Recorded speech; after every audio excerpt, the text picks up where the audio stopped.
Very few things in history are black and white. A lot of it is gray, and that includes the Civil War. It was actually fighting for states' rights. States' rights to do what? Excuse me, sir? States' rights to do what? What did you want?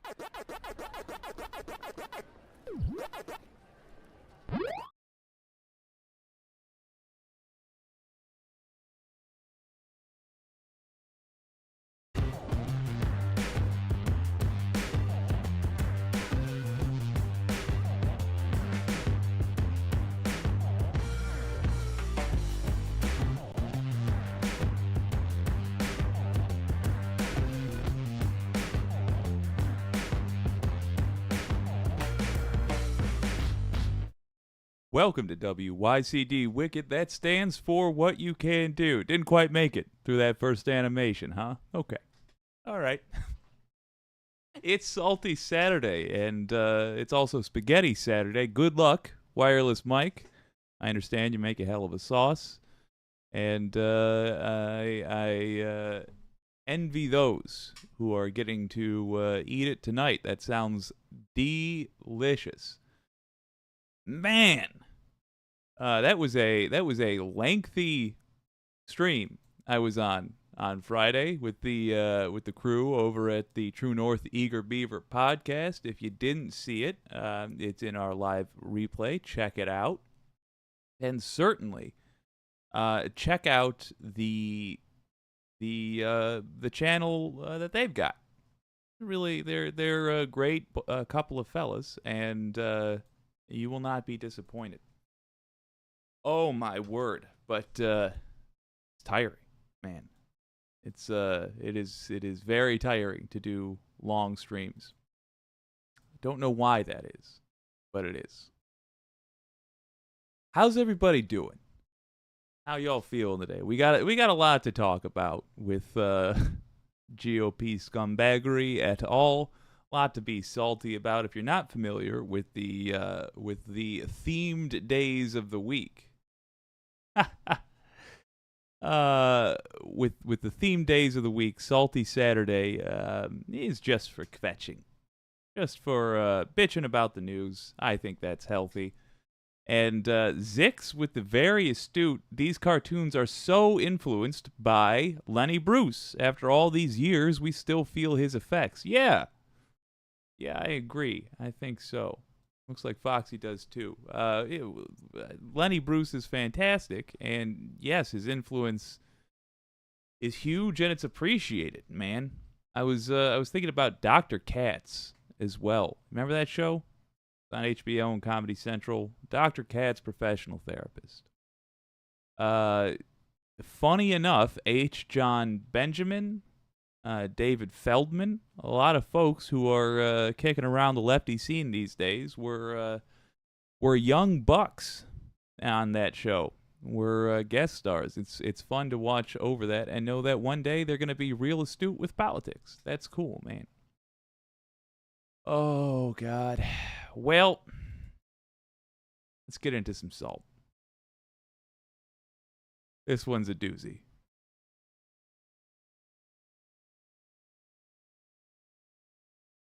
If you ever felt bad about slavery, if you ever felt like, ooh, that's something our country hasn't really reckoned with in a mature way, that isn't something we've taken responsibility for at all. Good news. Turns out it wasn't that bad. That's what Florida would have you believe. We can't put up with this. Let's jump into it. This is CBS News. Florida schools must now teach students about the, quote, benefit of slavery when teaching Black history. The controversial new education standard passed by the State Board of Education earlier this week. Now, this follows Governor DeSantis' so-called Stop Woke Act, which forced the rewriting of education standards there in Florida. A controversial part of these new standards is instruction for middle school students to learn, quote, how slaves develop skills, which in some instances could be applied for their personal benefit. The largest teachers union in the state has spoken out against the new standards, calling them, quote, a step backward, adding that students deserve the full truth of American history. Yeah. So just be clear with Republicans every time this kind of stuff comes up. Just make sure to call them what they are. Call them big babies. Start every debate about this with look, I'm sorry that Republicans are so cowardly that they can't handle talking about the truth. I'm sorry they're such sensitive little snowflakes that they can't handle a frank discussion about historical events that happened now hundreds of years ago. I'm sorry, over 100 years ago. I'm just sorry that's the character of conservatives. But the fact that they are cowards, the fact that they are weak, shouldn't mean that we teach our children wrong things that don't offend them. It's not on us, society, to make way for the weakness of conservatives. And we can't become weaker for it. We can't have dumb kids, because they'll get just stomped on by the competitive real world. I would approach it from that way. Now, they are weak. They're also evil. So, if you want to burn the bridge forever, feel free to also hit them with the truth and say they're evil little see you next Tuesdays that want this. But at no point is it worth considering that they're right. Because it's the sort of ridiculous stuff on its face that having a discussion about, that pretending like there's any merit to it at all, would make us all look like fools. They want to teach about the benefits of slavery. The benefits of slavery. Why not teach about the upside to rape? Why not teach about, hey, look, the pleasant part about murder is that it allows for more organ donation. So, two sides to every story. We don't talk enough about the benefits of drunk driving for those that get hammered and not drunk, but actually hit by drunk drivers. Because, a lot of the folks that get hit by drunk drivers, they survive. Just like a lot of the slaves survived the beatings. A lot of the slaves survived the hobblings that they got when they tried to escape because they were enslaved. We don't talk about the benefits enough. Like if you're hit by a drunk driver and you survive, odds are you're just going to be crippled. And then you get to go in the handicapped spaces. And we're doing a disservice to drunk drivers. Not to talk about the benefits that their victims get in handicapped spaces. See how ridiculous we sound when we allow this. This can't fly, and we cannot, in my opinion, just wait for somebody to sue and then for it to go up to the Supreme Court and get delayed a bunch of times so a full year of this nonsense is taught. No, this is a lie. We cannot let our children be told this. Salty Saturday. I'm just going to complain about it today. But there, in the background here, I am looking at more organized ways to get punks that write this kind of stuff tossed in prison. I'm literally looking at the quickest path to imprisoning these sons of bitches because they deserve it. Because I don't want to live in a society where both myself and Ron DeSantis get to be on the same side of a prison cell. We know what this man's character is. We know what he's all about. That's the sort of person who I feel deserves not to be free, just like he feels black people don't deserve to be free. That's where we stand. So I'm looking at it. Seems unrealistic to me, but certainly the very next thing will be, what can people who don't live in Florida do about this garbage law? I don't know yet, but I do want to talk with you about it because I'm awful, awful salty about it. DeSantis and, frankly, the majority of legislators in Florida, they're scum. They are filth, and they deserve to be imprisoned for the rest of their lives. And that is the merciful version of how I feel about them. For more on this, we are joined by Andrew Atterbury. He is an education policy reporter for Politico based in Florida. Andrew, implying that enslaved people benefited from their bondage has understandably upset many people. How are folks in Florida responding to this? Sure. Hey, thanks for having me. Glad to be here from Tallahassee. So that they came out on Wednesday at this meeting, and this is really the first time that people got a glimpse of what these standards look like. And it was a firestorm for the Florida Department of Education, the Board of Education. People that were there weren't too thrilled with these lessons, but the state, they were proud to roll these out. This is something they've been working on for a while. Like you said, they come from the Stop Woke Act. That was something that specifically Governor Ron DeSantis requested last year. The woke part is actually an acronym. It means the Wrongs to Our Kids and Employees Act. That was something that was one of his biggest parts of his agenda back last year. And that what the law actually does, it creates new protections for students and even workers is a whole other part of it, that a person shouldn't be instructed to feel guilt, anguish, or any form of psychological distress due to their race, color, sex, or national origin. So I know this is supposed to be one of the good guys, and I think it is one of the good guys, but we need to be perfectly clear.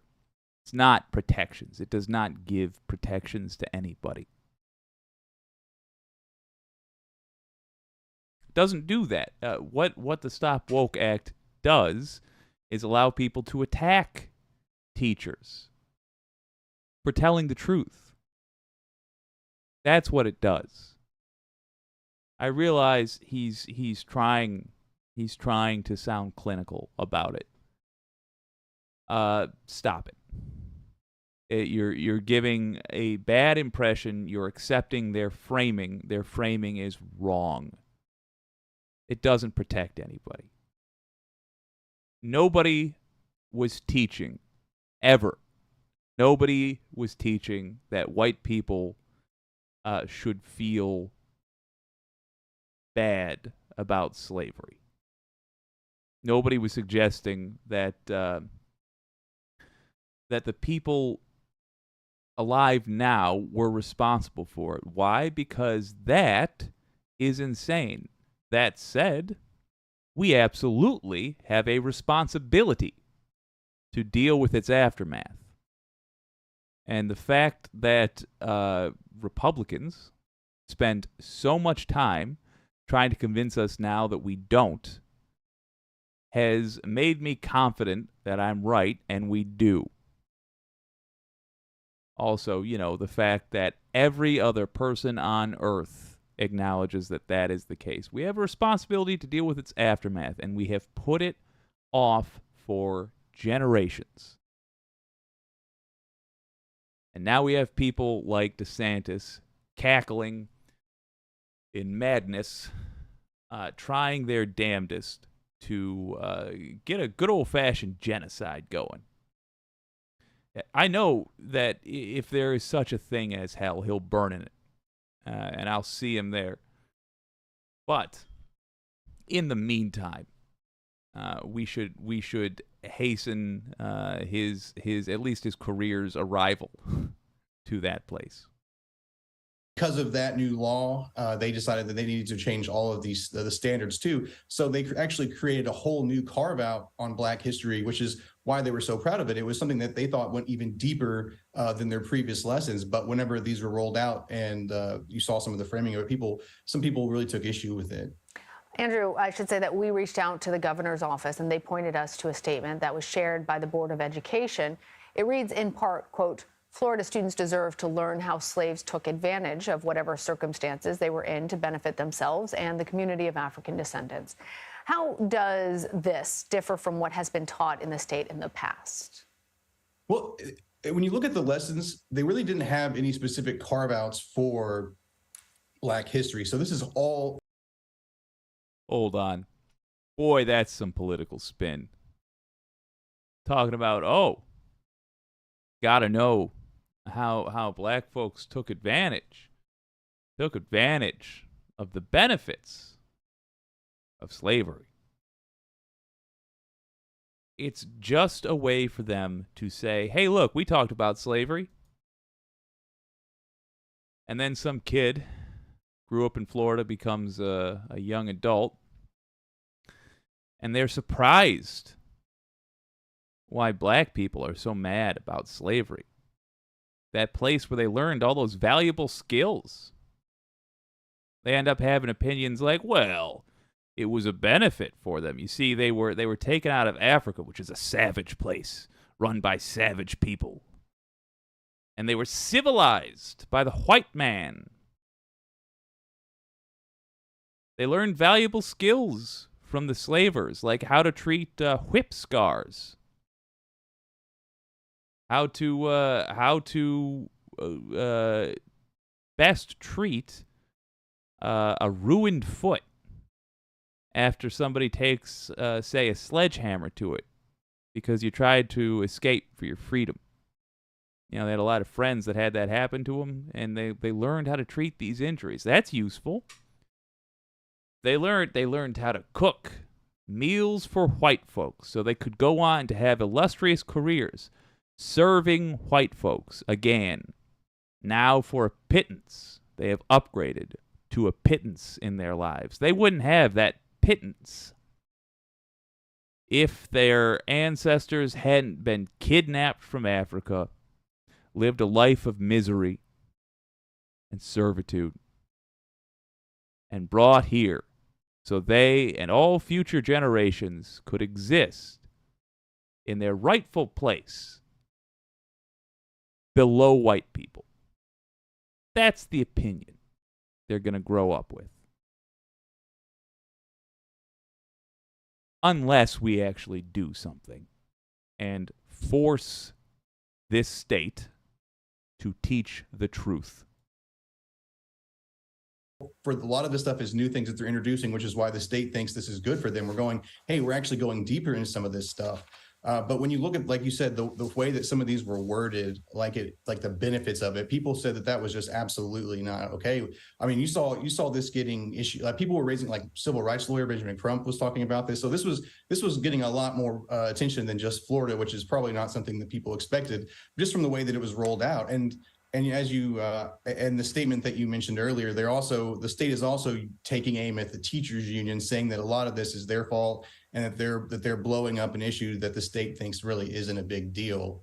And this is something that you see a lot in Florida. DeSantis administration, the Department of Education, they're constantly at odds with the teachers union. This is things that go back to the COVID pandemic, teacher pay. I mean, that's pretty typical for Florida, but there were other organizations as well. There were state lawmakers, there were Democratic lawmakers who raised issues with this. The NAACP was there. I mean, so there were several other groups too. So it's not just teachers unions, but that's kind of what the state is doing a little bit, is needling the union, saying y'all kind of sparked a lot of these concerns. Well, I'm sure that there's also parents who are concerned about this, and I'm wondering where we go from here. The Board of Education, made up entirely of DeSantis appointees. So what recourse do parents have if they disagree? I'm real curious about this. Yeah, let's listen and keep an ear bent for where we can get involved. I'd like to know. Well, now this really falls on school districts to carry this out, and then we'll go through picking textbooks and things like that. But as far as the state goes, I mean, these are the standards now. These were unanimously passed by the Board of Education, and the Board of Education stood by these too. You know, they said the whole history is there. They said that they stood by these, and that they kind of downplayed the complaints as saying, you know, that we think this is great, and people are just missing the point, basically. So from the state's perspective, this is pretty much done, which is why you see them defending it today, and they doubled down on it again today, saying that this is what we're going to go with. And you still, like, even speaking to some of the concerns, I mean, Vice President Kamala Harris spoke out about it. She's supposed to speak in Jacksonville today. So this is getting a lot more attention than I think folks really expected it to. All right. Andrew Atterbury, thank you. Thanks for having me. Terrible answer.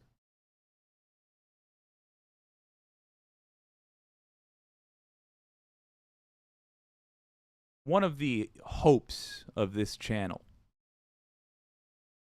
is that we keep getting newscasters like that asking that kind of question. What can people do about this? Good. Another hope of this channel is that folks like that guest will begin understanding that they are expected to have an answer. Pretending like this isn't an injustice, that's not an answer. This will be one of the many things that is written about, ironically enough, in future history textbooks about how racist America was.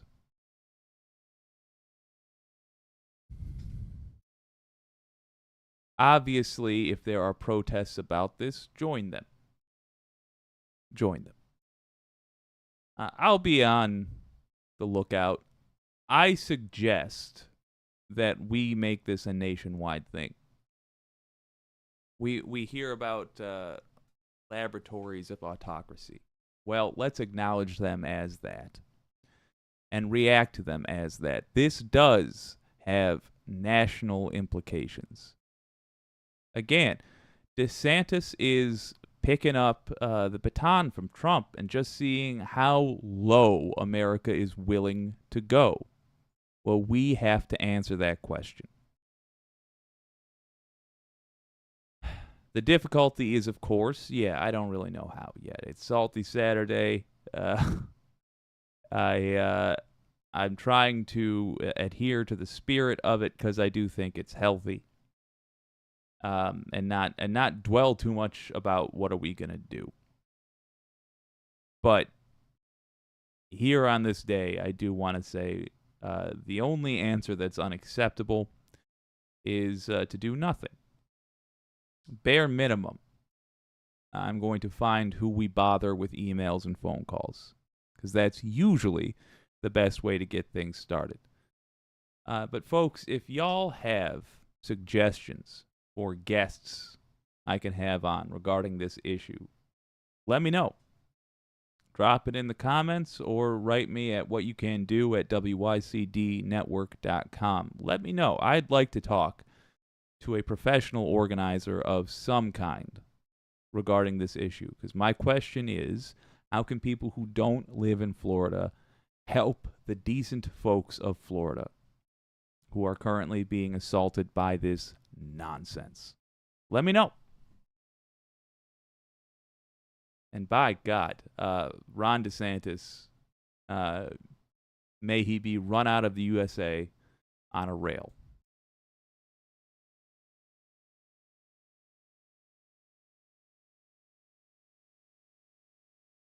Michael Skiles, as long as we don't deal with the terrible parts of our history, the country will never heal from it. It's like twisted toxic positivity. That's the American way. Keep the good and ignore the bad. Yes. Yes, yes, yes. Well put. And welcome, Michael. Diana Dean, it has national implications if enough people vote for Make America Florida, heaven forbid. Oh, God, yeah. And it has national implications if Florida just gets away with this. If that begins to be seen as a normal thing, then other scumbag states will do that. Just lately says DeSantis might just send agents to their door. Yeah, send the agents, and we'll send them to the hospital. Zix, after 21 years in Tampa, I fled Florida 6 years ago and got about as far away as I could and still be in the lower 48. Well done. I don't blame you. Wicked Foxy Dragon. Doubt parents are afraid to talk, but teachers are going to be resigning, I bet. Yeah, and that's a shame. There's going to be a lot of great educations missed because the educators don't want anything to do with that place. Dawned on me, to think Democrats failed to vote in Florida is crazy. Elections have consequences. Yes, bare minimum, this needs to be fuel for 2024. I am hoping that we can make DeSantis' life a hell of a lot harder in 24. Christine Carroll, how about a Black History Course podcast? Advertise it to Floridians so they know about it. I like that. I love answers that do not involve the participation of filth. Good. I like that. You know what? We might start doing Black Sabbath on Sundays here. And Christine Carroll will have you to thank for it. Good thinking. Zix. Washington gets stuff from Canada. Canada is burning, but Oregon, normal summer so far. Interesting. Oh, God. And, Mars Falcon, good to see you, man. I assume the fascists don't burn the libraries. You assume the fascists don't burn the libraries and erase the video clips. Oh, that's fair. I mean, they do that. But look, if they burn the libraries, let's just push them into the libraries. These are not people who kindness was made for. Kindness was made for those who deserve it. That ain't fascies. In fact, I am of the belief that you can devalue kindness by misplacing it on those who do not deserve it.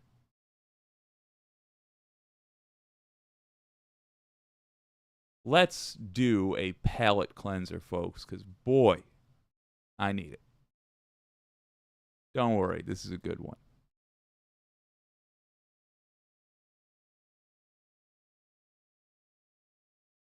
I need you to brace yourselves because I have some alarming news. I don't know. I don't know how much you know about Steven Crowder. That's that sweet Canadian lad. That gentle giant. But it turns out, like Cosby before him, he's a bit of a sex pest. I know, shocking that Steven Crowder, whose only sins consist of being pro-genocide and abusing his wife, who was pregnant at the time, a sweet fellow like that would turn out to be a sex pest. But yes, indeed he is. Turns out that he has a habit of sending pictures of his schwanz to his employees.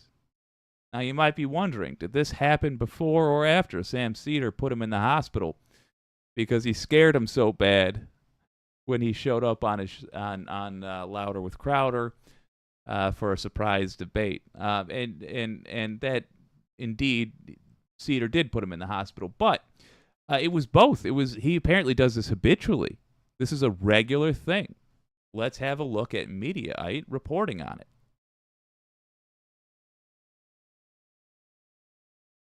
Exclusive. Steven Crowder sent photos of his schwanz and exchanged drugs in super creepy workplace. Ex-staffers say, already I have questions. Ex-staffers, which ones? I doubt we'll know.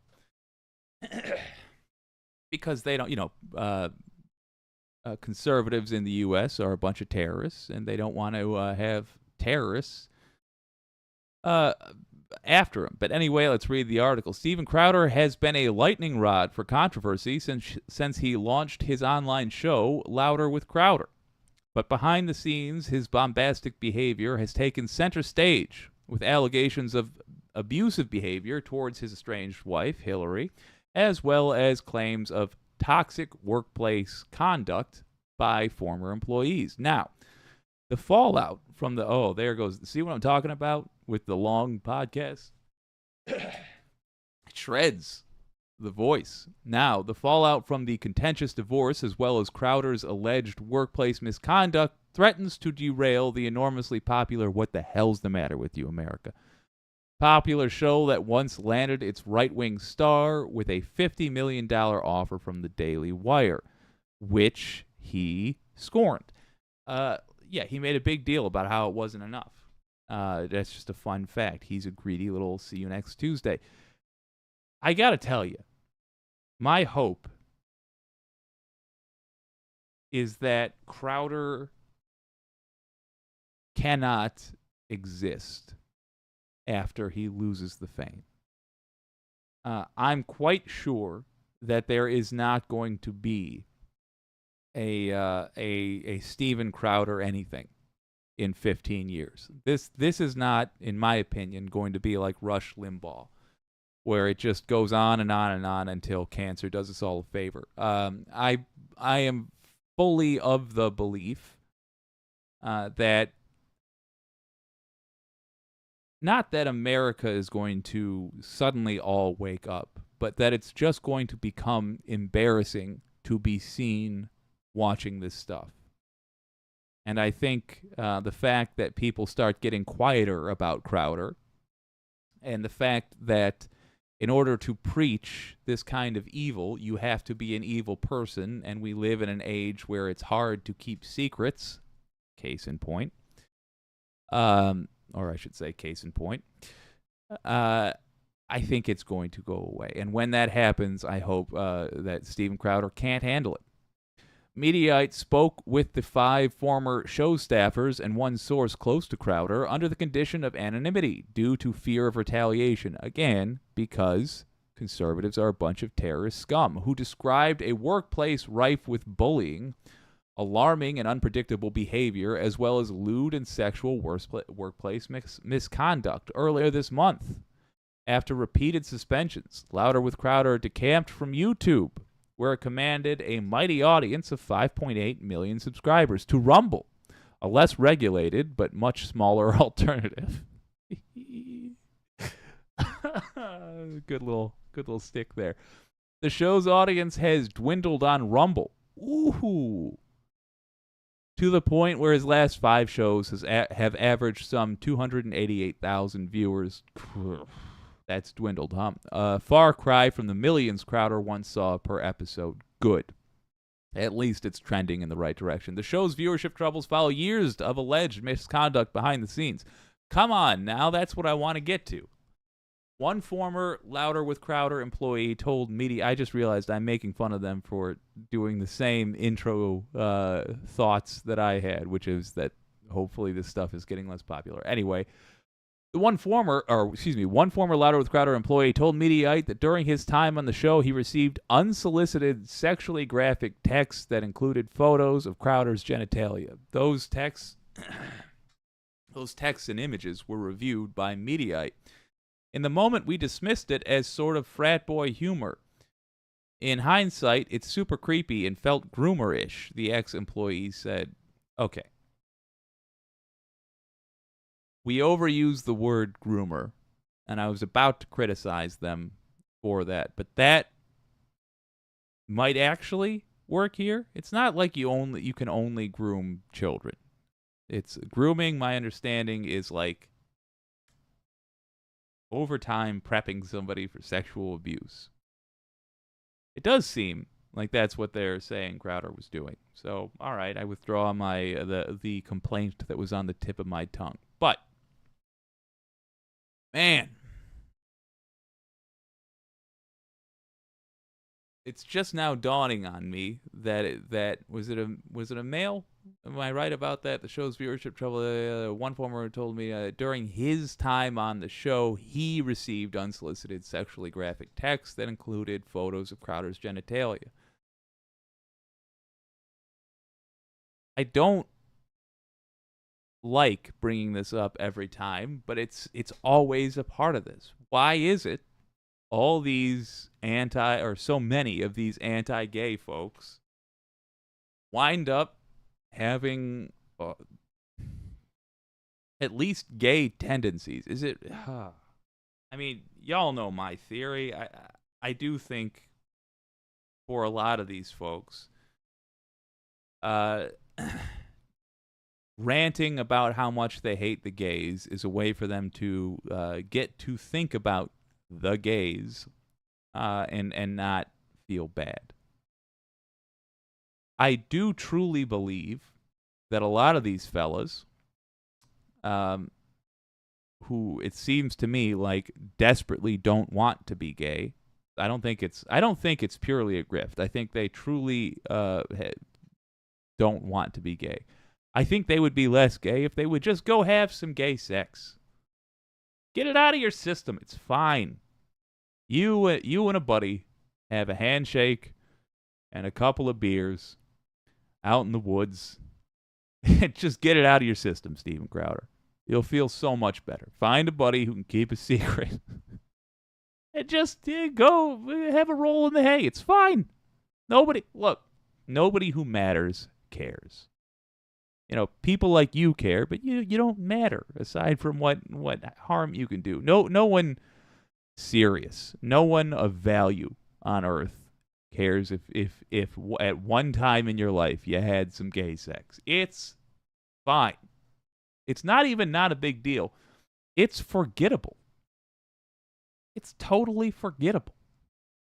Have you ever had a girlfriend ask if she can choke you during the act? Did you have to scan through your head to see if you've ever had choke sex before? It's like that. Most mature-ass adults, most people who have even the lightest education, understand that it simply is irrelevant. And the only reason homosexuality is such a big part of politics is because of scum like you making it a big deal, Steven Crowder. You want to live a hell of a lot happier. And look, obviously, I know how popular WYCD is. I know. It's basically watched by every man, woman, and child on Earth. And we'll figure out how to fix the way that's measured, because clearly that's off. But so Steven Crowder, I assume you're listening. Look, man, you've just demonstrated that money ain't enough to get you to commit to the next however many years of your life. What was it, $50 million that you turned down from Ben Shapiro? Money ain't everything. You've demonstrated. You've demonstrated that you don't care only about viewership numbers, because you made the conscious decision to go from YouTube to Rumble, which had a smaller audience. And look, you've got a smaller audience, but you're still trucking. So if you're willing to lose a little bit of money, and you're willing to lose a little bit of viewership from the absolute worst scum in your audience, who, by the way, is also costing you money in the long run because you cannot please them and normal human beings, Steven Crowder, I would recommend to you that you get this out of your system. Go have some gay sex. If it leaks that you did, do what you always do and just lie. No one will care. But for God's sake, stop obsessing over this. Stop bothering people with pictures of your genitals. Stop looking for affirmations from the rest of your employees that these thoughts are somehow both normal and not a little gay. They're somehow normal and perfectly straight, thinking about sucking this or touching that or whatever. All right, let's just find out the full gamut of the way Steven Crowder forced his employees to deal with his unresolved feelings. In addition to receiving unwanted sexual text messages, the former employee alleged that Crowder habitually exposed himself to other male staffers, a claim backed up by 2 other sources.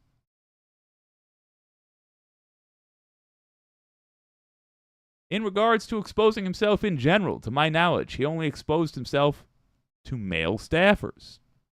I don't know why I'm relieved by that, but I am relieved by that. It happened all the time. Maybe that's a little bit of internalized misogyny. Who knows? But I guess it's just because I feel like women get enough. They get enough workplace harassment without Steven Crowder also doing it. I'm glad the fellows are are getting some of that vileness. It usually happened when he was in a really good sort of manic mood, says one staffer. So while we were all disgusted by it and it was never welcome, Jesus, it was preferable to him being in a bad mood, oh my God, and how he treated people in that state, the former staffer said. Ew. That's why. Hey, anybody who works there, why? Why? You will not be famous. You truly won't. You're not going to be.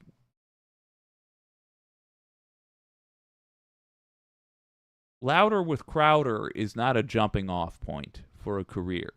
It's something you put on your resume when you're trying to get hired at another right-wing lunatics show, so you can be harassed by them over their unresolved sexual curiosity.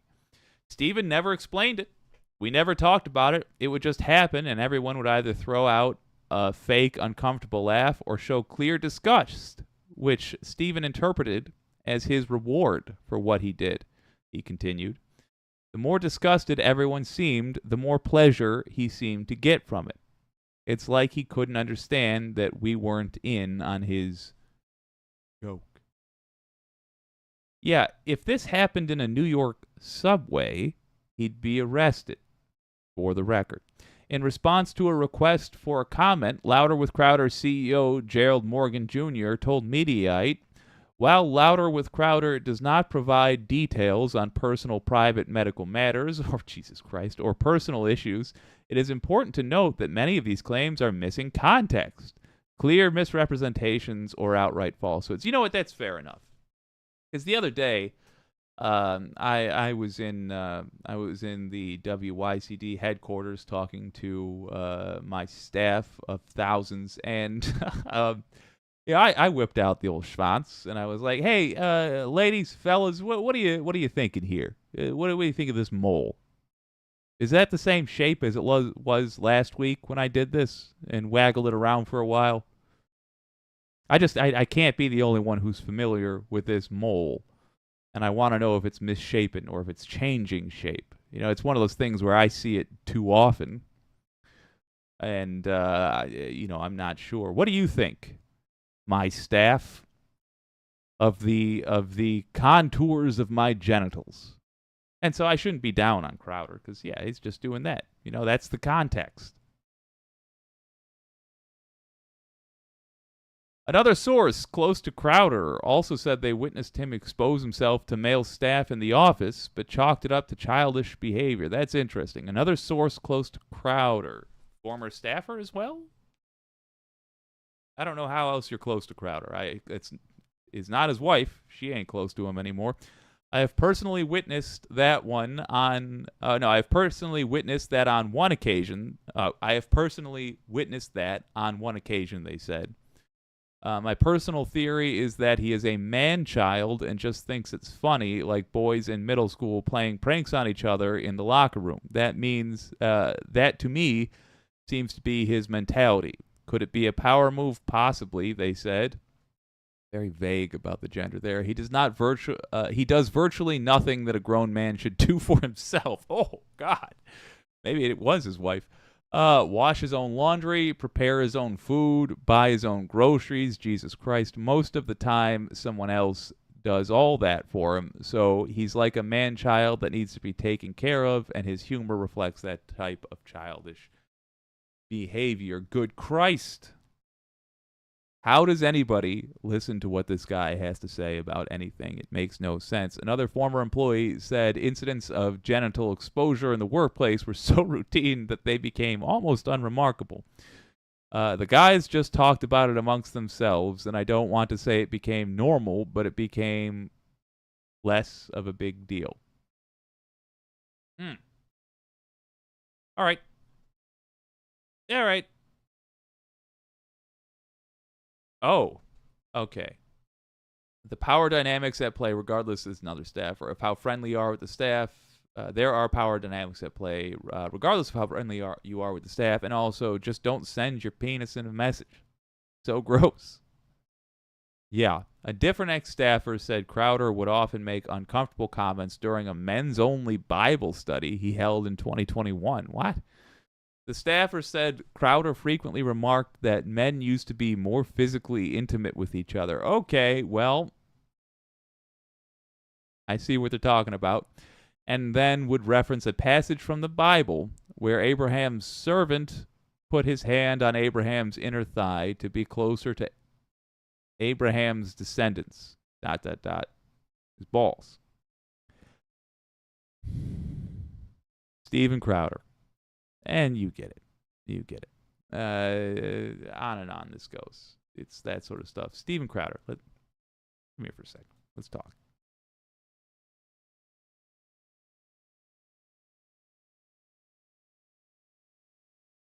Mister, just go have some gay sex. I know. You've seen a lot of conservative nut jobs end their careers by getting caught in airport bathrooms or whatever. But you can learn from their mistakes, and buy somebody, purchase the services of somebody who is of age, a proper professional. Nothing wrong with it. Plenty of them out there. And get it out of your system. Now, if you're afraid that it'll turn out that you enjoy the gay sex so very much, guess what? You can still have a far-right lunatic audience and enjoy gay sex. I give you Dave Rubin. He enjoys sex with gentlemen, and in fact is married to a man, and he's got an audience, and he kept his audience, despite the fact that everybody knew he was gay. Who's that Milo Yiannopoulos fella? He's famously he's femme, He's what's the word? Camp a little bit. And he's got a audience of far right lunatics. You could still do the thing you do and take a whack at a fella. But you gotta stop. And if you're uncomfortable outing yourself, that's fine. And if you're just curious, here's what I really want to stress to you, Steven Crowder. If you're just curious, want to know what it feels like, go do it. Go quietly do it. Fine. I won't even jump on you for it. But here's the thing. You can't keep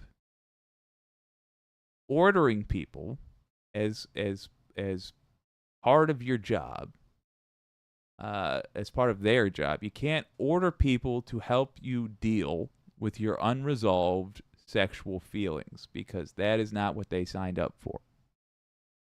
Your unresolved sexual feelings need to be dealt with in your own time. And if you're fans of Steven Crowder, you're dumb. My God. We live in weird times, folks. Let's see what the Wicked community has to say.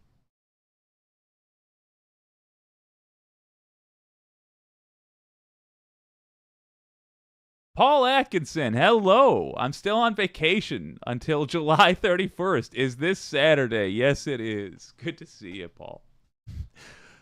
Rex Trek, femme was used a lot in the 70s, early 80s. All right. Well, that's about when I developed my my cultural touchstones, so that makes sense. Actually, isn't Rafe Dubin going down the tubes? Yes, but for unrelated reasons. He's going down the tubes because he's what the hell happened? Wait a minute. He was known to be gay when he was at the height of his career. That's all I know. I can't remember what happened with Dave Rubin. Is it just that he was boring? Here's the thing. He's visibly dumb. Like even I could I could smell my own, I could tell where there's another dummy in the room. I'm like, nah. I know what it sounds like when you don't really know something. The difference between us is when I don't know something, I make a big show of it, make a big joke of it, and then we learn together and we have fun as my curing of my ignorance becomes entertainment. Dave Ruman goes, next topic.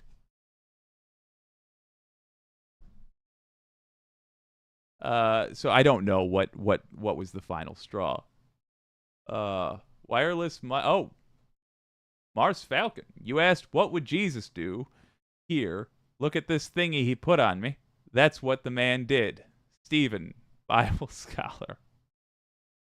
Deborah Kempthorne. Good evening to Jake and everyone. I'm having buffering issues here, but I'm trying to catch up in between. Well, I hope it works out.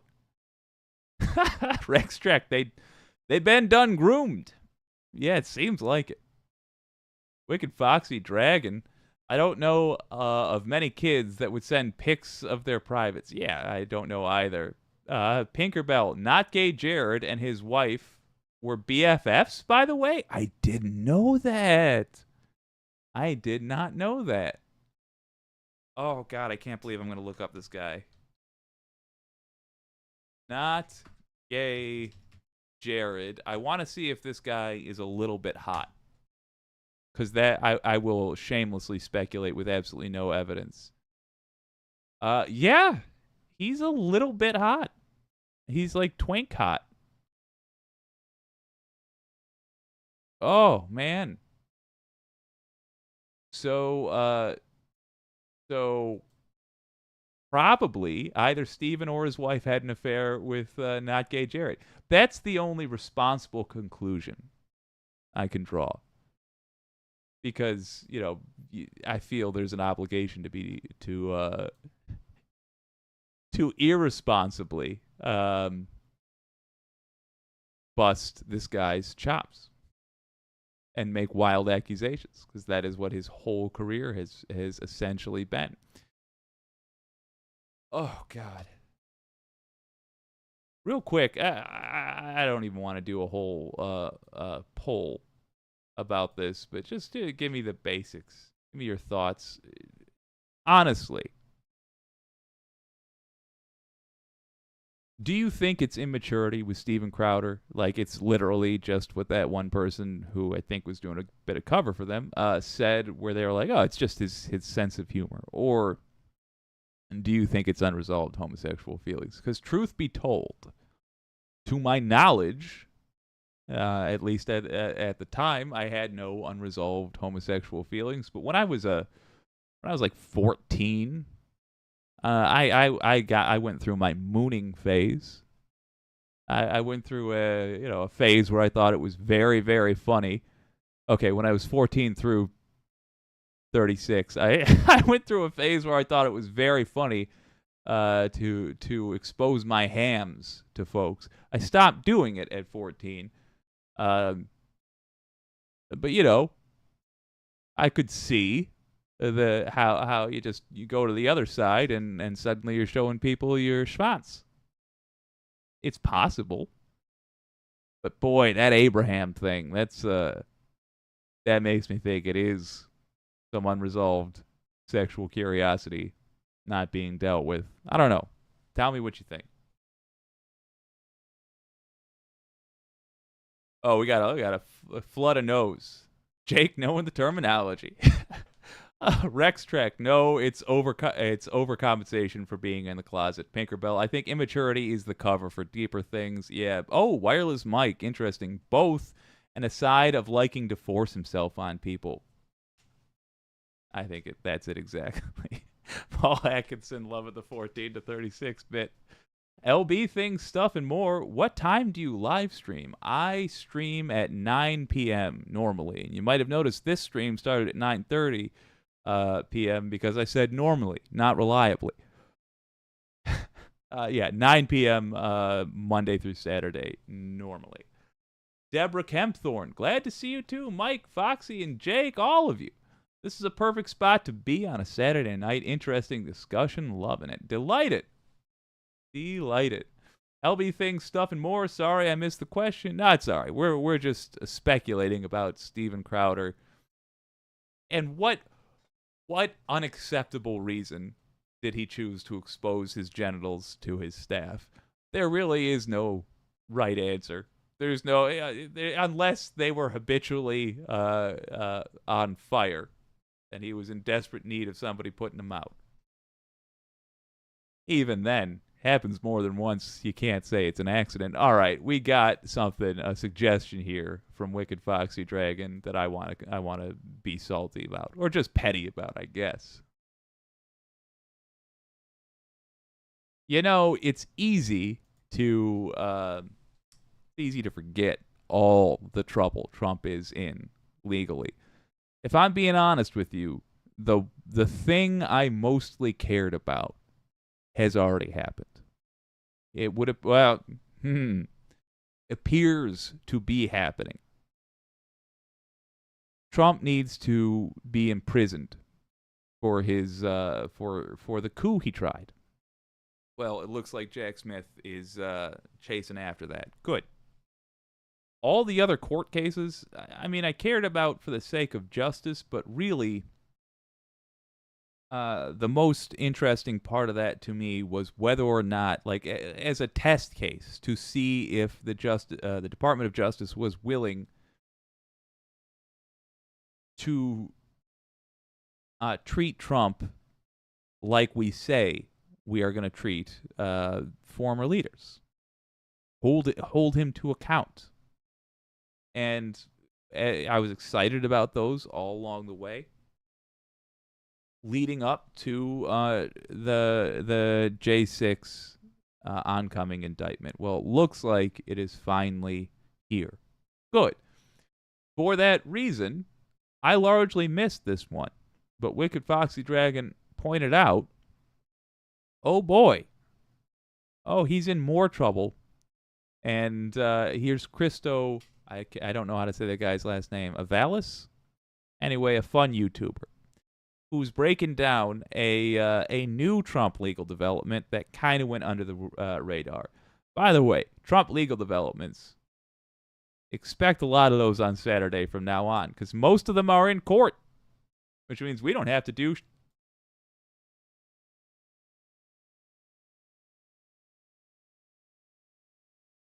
So, folks, what I have for you right now is very fascinating, and it's yet another sign that Jack doesn't sleep. We've talked about this, how one of the biggest fears of Donald Trump is a prosecutor that, one, doesn't treat him like some sort of godlike figure, and two, works 24/7, 365 without stop.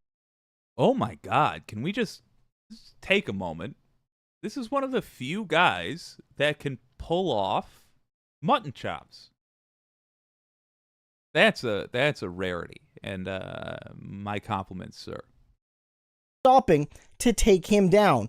Hit the like and subscribe button because we have more proof of that as Jack makes a bold Saturday maneuver against Donald Trump. Now remember, going all the way back to when Jack was first appointed to this position by Garland, we saw him on Thanksgiving Day and that entire weekend filing emergency court filings to take down Trump. And on this beautiful summer weekend where you could see like most of the news media is taking the time off, everyone's off on vacation, Jack is working. He's there. They're spotting him at the office at like midnight. He doesn't stop, and he made the biggest move yet to pierce Donald Trump's inner circle and launch a devastating raid on MAGA land that we have never seen before. And this explains just how bad it's gotten for Trump. Watch this and see if you can find the particular moment that's devastating.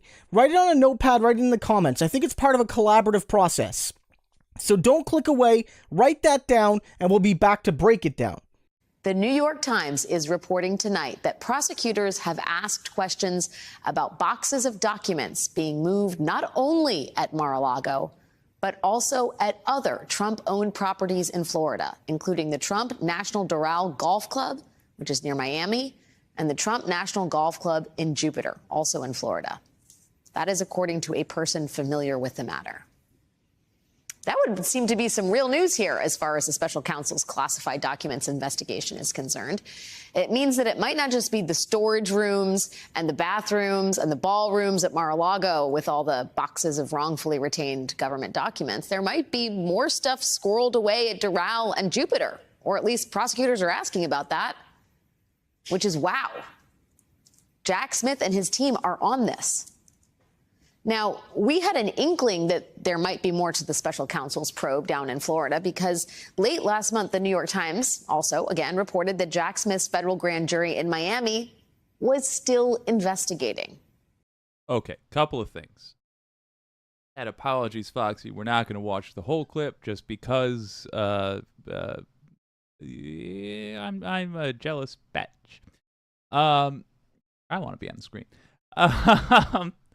No, it's truly. First of all, this is a little bit of an older clip. This is from, I believe, last week.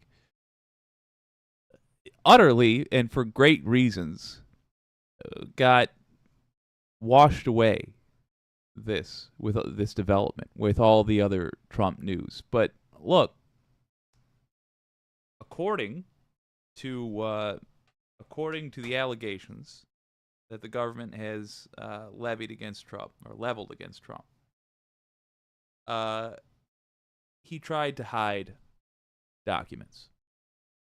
When he did this, the question becomes, where did he try to hide them? Remember, we have not recovered everything yet. Well, he's got multiple buildings that he owns. The guy was in real estate. So it looks like these henchmen of Trump have moved for him documents to other clubs. This is relevant because obviously we're trying to find those documents. Obviously, if they're there, then you have to ask, how did they get there? In other words, who were his accomplices? And also, something I don't think anybody talks about, including Christo, in all of this.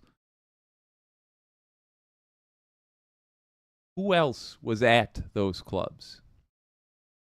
That is a question that will have to be answered.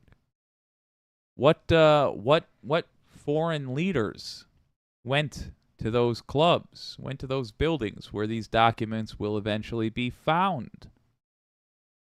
Or will these simply be the last known locations of these documents? And then the question that will have to be answered is, when did you lose track of them, Trump? Was it after the Saudis visited?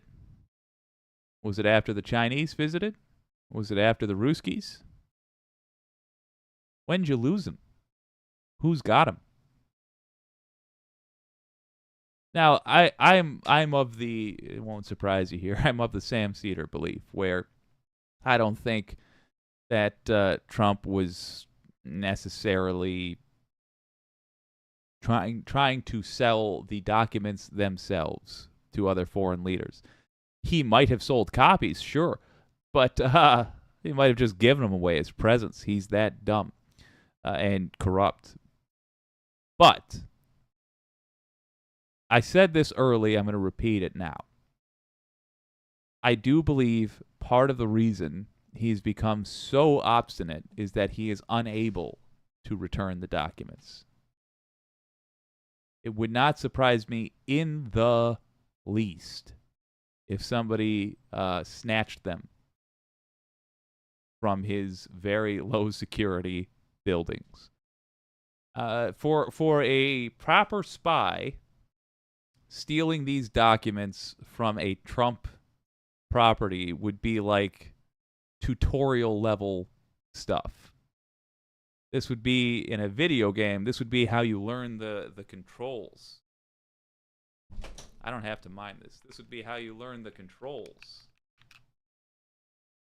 of the game. It's not where you're being challenged. My point is that it's very low security. There's a reason this stuff gets kept in a skiff. It's because we're afraid that of what would happen if other governments got their hands on them. I think the stuff that winds up in the SCIF they might be the only documents that really need to be classified. So the idea that they were at these other properties, that's nerve-wracking, and I'm glad Jack Smith's on it. Let's see the rest of this. That was 3 weeks after Trump had already been indicted on 37 federal criminal counts for his alleged mishandling of classified documents. 3 weeks after that indictment, the Times reported that not only was that grand jury still investigating, but they had issued multiple subpoenas to a handful of people connected to the inquiry. And then just yesterday, in a legal filing about the existing Mar-a-Lago charges, Smith's team wrote explicitly that they had interviewed witnesses as recently as June 23rd, which was by my watch last month, just a few weeks after they filed the first indictment against Trump and his co-conspirator, Walt Nauta. So what about the classified documents case is Jack Smith still investigating? And who might be at risk of being charged now or charged again? As you contemplate that, remember this reporting we got late last month from The Independent. The Independent reported that Jack Smith's team has made preparations to bring what is known as a superseding indictment, or a second set of charges against an already indicted defendant. Essentially, that Smith has made preparations to bring even more charges against Donald Trump in the state of Florida. So it is now a live question as to whether Trump's golf clubs at Doral and Jupiter, whether those places figure into any of that, whether what went down at those clubs might be part of a superseding indictment. Joining me now is Lisa Rubin, MSNBC legal analyst, and our show's secret weapon. Not that secret anymore, because it's so obvious how brilliant you are when it comes to understanding all of the Trump legal news. Lisa, my eyes popped out of my head when I read the words golf clubs, Doral, and Jupiter. Am I wrong to think that this is a significant new reporting? No, not at all. My eyes did the same. We were not together when we were digesting I feel this safer news. in my assessment now. But, you know, one of the things, Alex, that I think is so interesting about this are Doral and Jupiter are not places that Trump is known to have residences. So when the Department of Justice had earlier said to Trump's lawyers, we think that you're still hiding some documents from us, you need to do more complete searches. Those searches were eventually done, but they were done of residences. They were done of Trump Tower. They were done at Bedminster. Doral is not a place we understand as a place President Trump spends a lot of nights. He did, however, according to news reports, sleep there the night before his Miami arraignment. Wow. Jupiter, on the other hand, is about 20 miles from Palm Beach. It's where his son, Donald Trump Jr., now lives. And what I think might be happening here is they are both easy places to get to from Palm Beach, a short drive. So if you were going to want to move certain documents around, not only would you move them within the residence, you'd move them to places outside your universe of residences, right? In the indictment, we heard, it is written in black and white, that there were some documents moved to Bedminster by Walt Nauta. And we know, of course, of the tape of Trump waving around purported classified documents. That's at Bedminster. And the open question has been, is the DOJ going to charge in Bedminster? Is Bedminster the next place where we're going to see an indictment? Is that what the superseding indictment might be about? Get him. Is it in the world of possibility that the superseding indictment actually could be something down in Florida at Doral or Jupiter? It could be. It could also be lies in testimony or interviews that people gave within Florida about events far outside Florida. So imagine. One thing I like about this is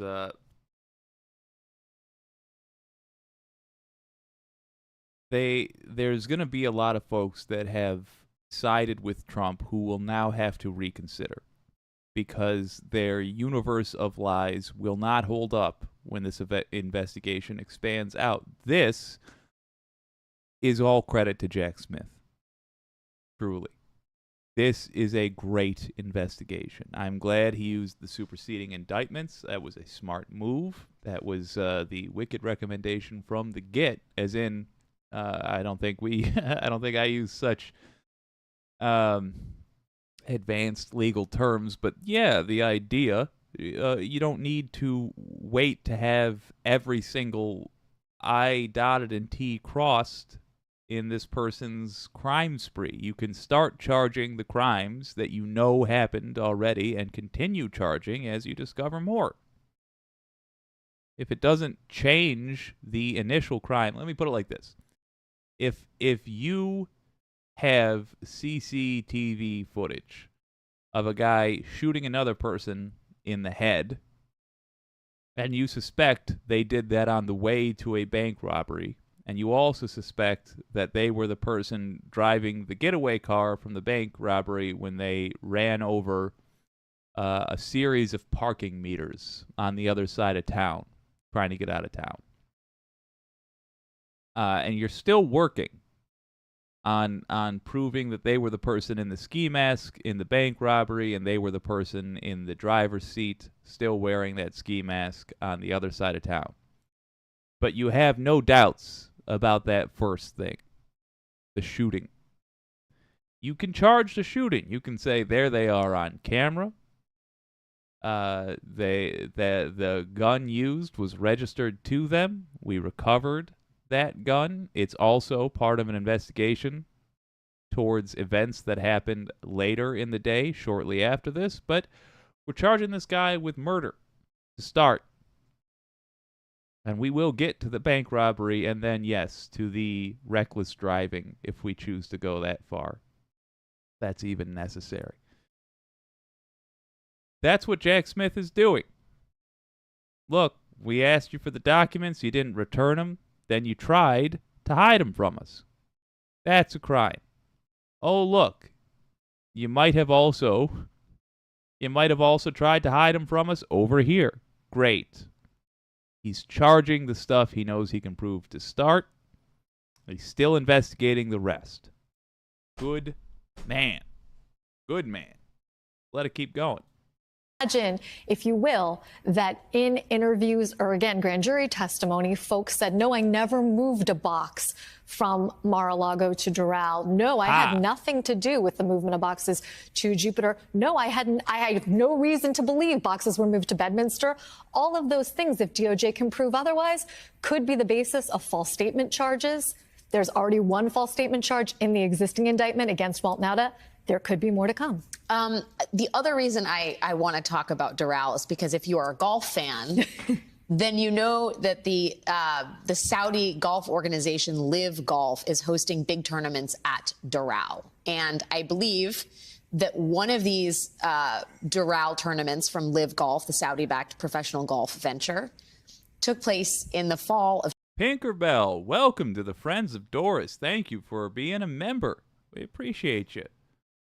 Delighted to have you. We will, and I'll let you know if you want to see the show being built.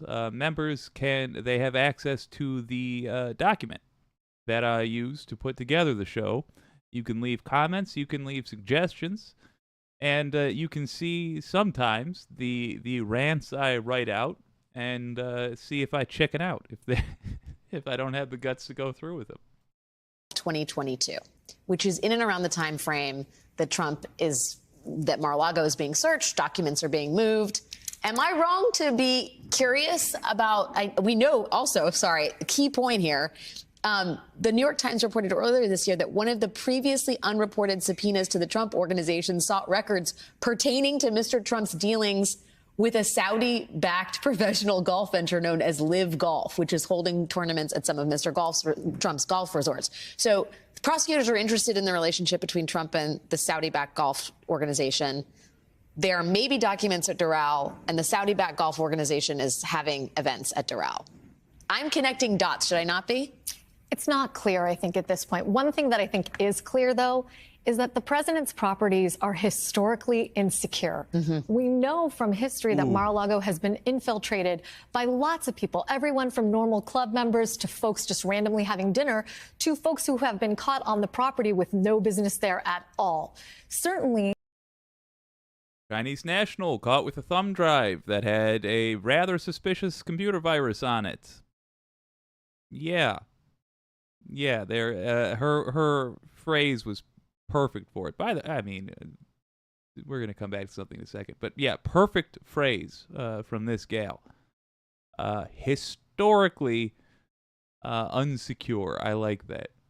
All right, quick fashion side note. You know your old pal Jake's a fashion fan. I love the yellow jacket on our friend Alex here, and I love that pink blouse. I'm liking them both. I tend to like big, bold colors, and all right, I'll just say it for the record. Nailing it, gals. Good job. If classified documents are hanging out at a property where they are hosting a public golf tournament, let alone one that's backed by the Saudi Public Investment Fund, that's yet another That would be indicator. a red flag. Correct. That would be something you'd want to follow up on. Okay, fair enough. We had this breaking news happen like literally an hour and a half ago. The other breaking news today was the reporting initially from ABC, which was first to report that the DOJ sent a target letter to a Trump staffer down at Mar-a-Lago about his handling of security footage down at the beach club. Can you talk to me about what a target letter signifies and what conclusions you're drawing from this? Well, Trump gave us an education on that multiple times this year. It means that guy's ass is grass.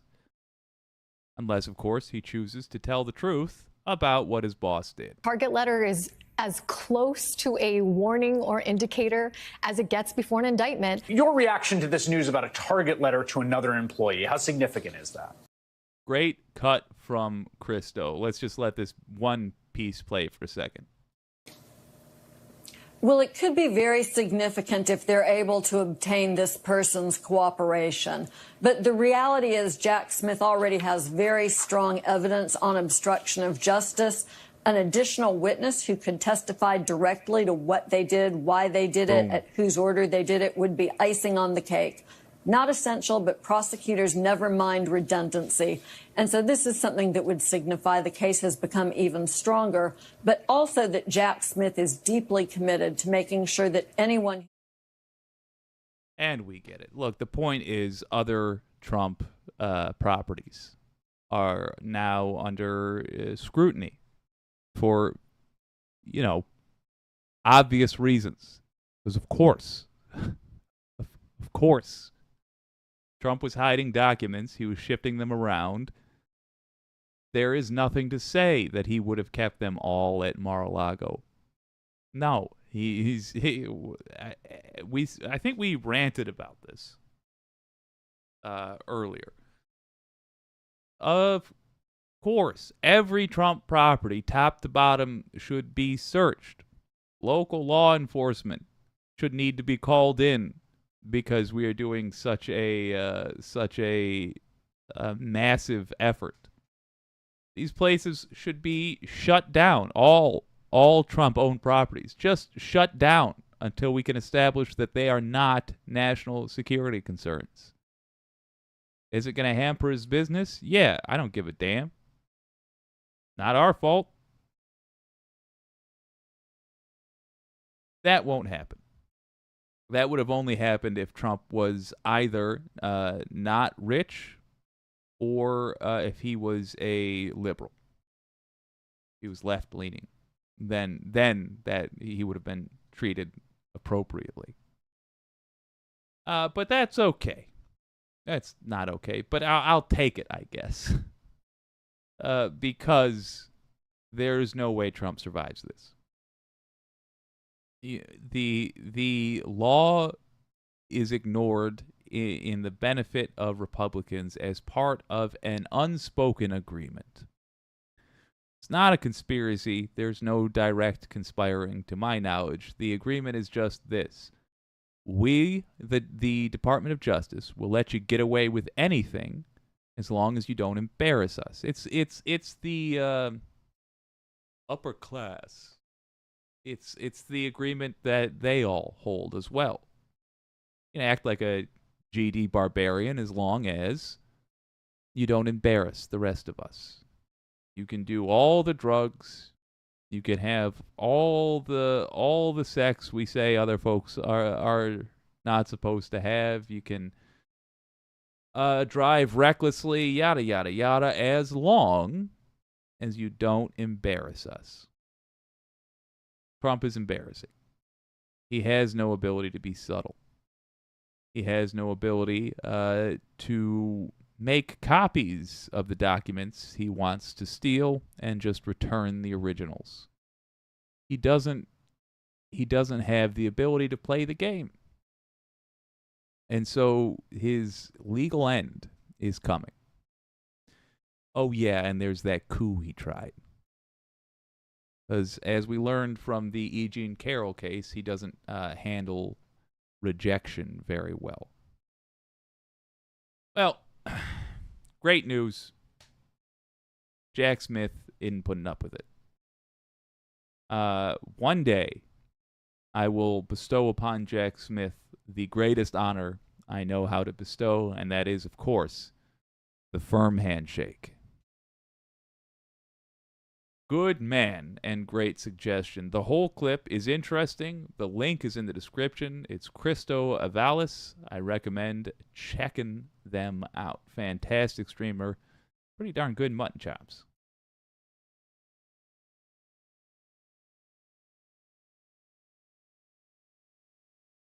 LB things, stuff, and more. Oh, we know. Corporations are people, remember?